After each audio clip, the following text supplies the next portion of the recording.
Now can send it long. Back to Stokes. To the goal square. Nathan Ablett. That'll do. Beautiful kick, Stokes. His ball use in the second half, David's been terrific forward to the centre. And that's what you want from your forward, to leap early, the ball's out in front. Just about impossible to defend as a defender. We see Nathan Ablett leap early. You made the point about the entry kicks have been so much better in the second half, and people can confidently come at the ball. Gives the backman no chance at all. This will be the sealer if he kicks this.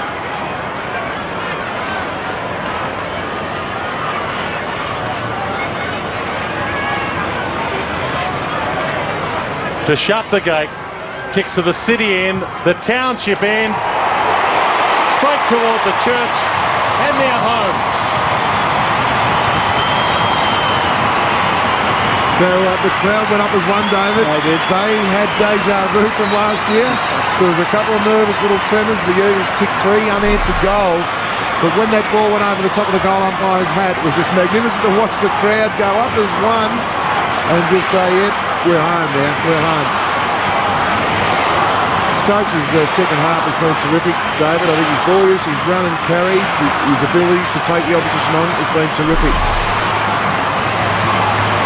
And Dan, that's one, I guess, element in the team that's been missing. The small, quick, delivering forward, crumbing forward, winger. 97 plays 70. The Cats are home now. If there was any doubt, there's certainly not now as Bartel wraps them up in the tackle. Also Joel Corey there, Dwayne. They didn't get the clearance, but those two boys have had 19 clearances between them. And the ball up, Bartel again. No need to get it out, Jimmy Bartel, and we'll get another ball up. We talk about that 2001 Super Draft, but Jimmy Bartel is proving a value pick. He was 8th in that draft behind the Hodge Ball Judd, is what everybody talks about. Polak and Ashley Sampi and Hale and Xavier Clark, but Bartel was behind them all as pick 8, and he is proving a very, very valuable player. Ball up across the line, will get a ball in. And it wasn't only the clearances, 19 between them, but David, you picked up on it in the third quarter, the second quarter. Every time the ball went back to the umpire, even though it was a ball up or around the ground, a Geelong player handed it back. First hands on the ball. Great play.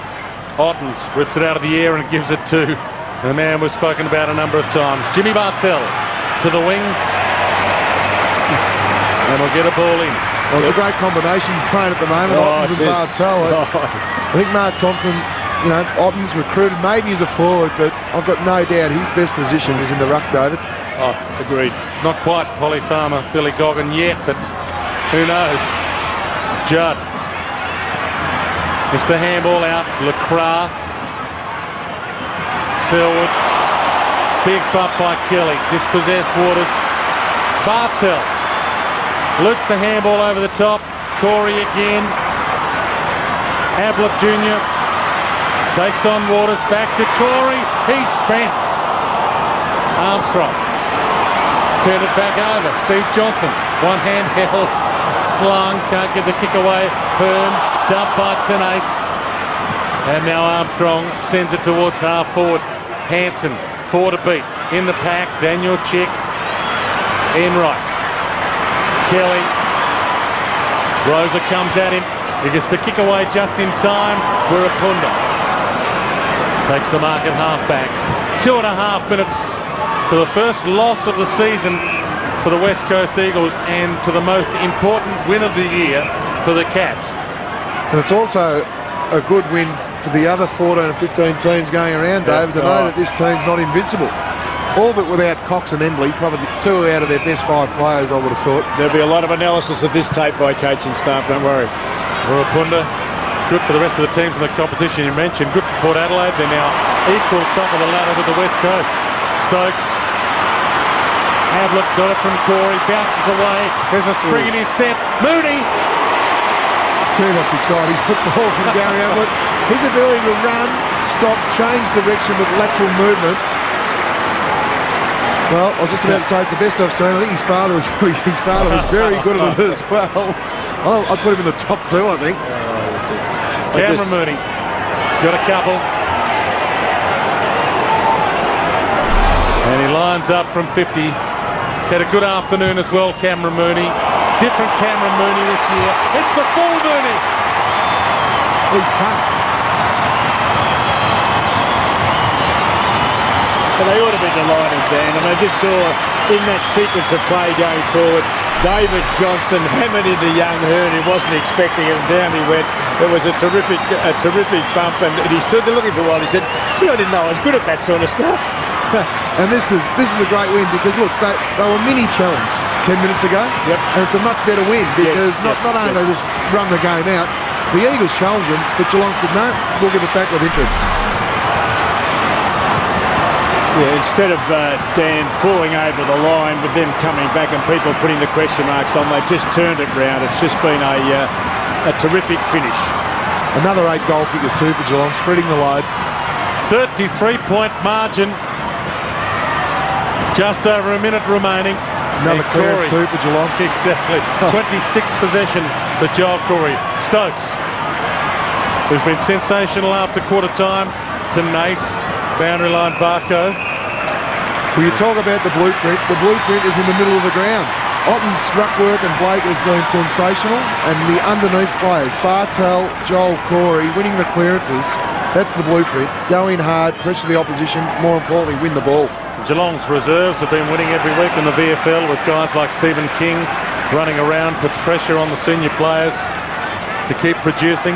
Daniel Kerr gives the ball back to the umpire, Dwayne. He's nearly got that possession in the second half.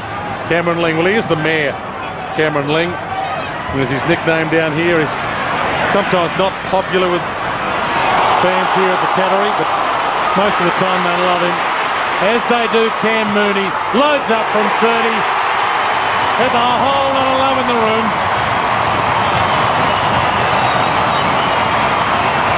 Exciting play. It's fantastic sitting here, just seeing a side dismantle the premiership team in the West Coast Eels.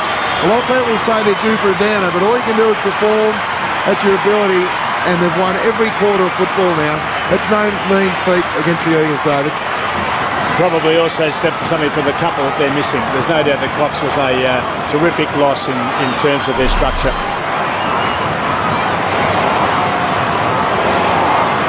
Four goals won for Cameron Mooney.